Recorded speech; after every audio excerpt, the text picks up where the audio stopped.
Government of India ने recently approval दिया eighth pay commission को। नमस्कार दोस्तों, स्वागत है आपका एस्पिरेंट में। This is Anil Mishra. Union cabinet ने अप्रूवल दिया for the establishment of eighth commission को ऑन 16 जनवरी 2025 को, जिसका ऑब्जेक्टिव है to revise salary and allowances for central government employees and pensioner. और ये रिप्लेस करेगा सेवन्थ पे कमीशन को, जो कि इम्प्लीमेंट किया गया था 2016 में। एट्थ पे कमीशन का इम्पैक्ट क्या होगा? To revise salary and pension of nearly 50 lakh central government employees and 65 lakh pensioners.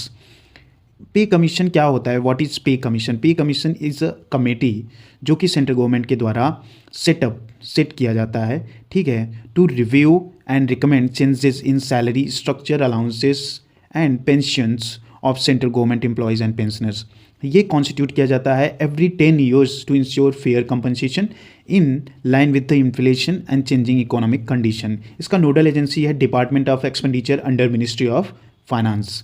की फीचर्स क्या हैं पे कमीशंस के? पहला है रिकमेंडेशंस। कैसे रिकमेंडेशन? सैलरी हाइक और रिवीजन सैलरी के लिए और पेंशन स्ट्रक्चर्स के लिए होता है। और रिकमेंड करते हैं formulas for revising DNS allowances and DNS relief to offset inflation. DNS allowances क्या होता है? अ कॉस्ट ऑफ लिविंग जो कि एडजस्ट किया जाता है, provide the central government employees and pensioner to offset inflation and maintain their purchasing power. ठीक है, उनकी परचेजिंग पावर को मेंटेन करने के लिए स्टेक होल्डर्स कंसल्टेशन किसके साथ ये कंसल्ट करते हैं? Central government and other stakeholders के साथ for the making recommendations.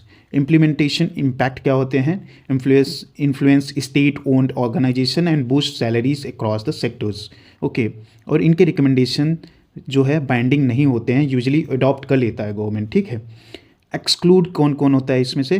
PSUs के जो एम्प्लॉयज़ होते हैं इसमें एक्सक्लूडेड हैं, एंड ऑटोनोमस बॉडीज़ जो हैं, क्योंकि पीएसयूज़ के एम्प्लॉयज़ को सेपरेट पे स्केल पे रखा जाता है, सेपरेट पे स्केल होता है उनके लिए।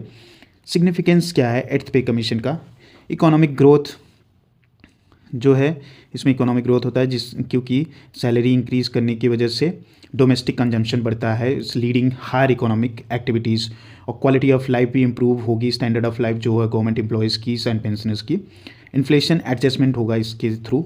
Okay, broader impact of the pay commission क्या ब्रॉडर इम्पैक्ट होगा? इकोनॉमिक रिपल इफेक्ट होगा।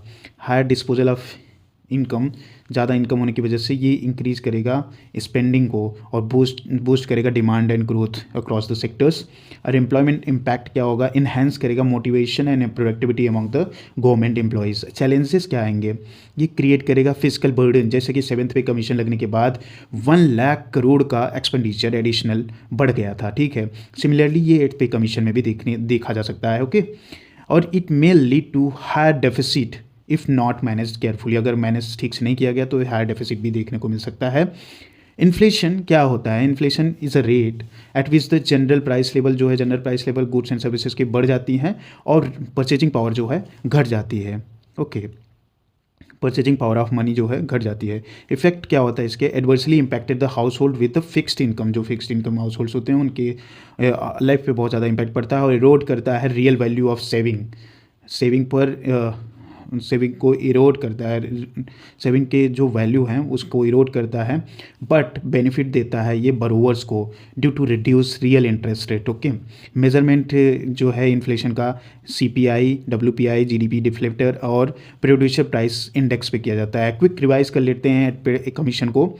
ये अनाउंस किया गया 16 जनवरी 2025 को, ओके। और ये कवर करेगा 50 lakh employees and 65 lakh pensioner को। गोल क्या है? सैलरी एंड पेंशन्स को रिवाइज करना, एडजस्ट करना इन्फ्लेशन को एंड बूस्ट इकोनॉमिक ग्रोथ। और ये multi sectoral impact on consumption, quality of life and physical stability पर सिग्निफिकेंट इफेक्ट होगा इसका। अगर आपको ये वीडियो पसंद आया तो लाइक सब्सक्राइब करना ना भूलें, शेयर ज़रूर करना। Thank you so much.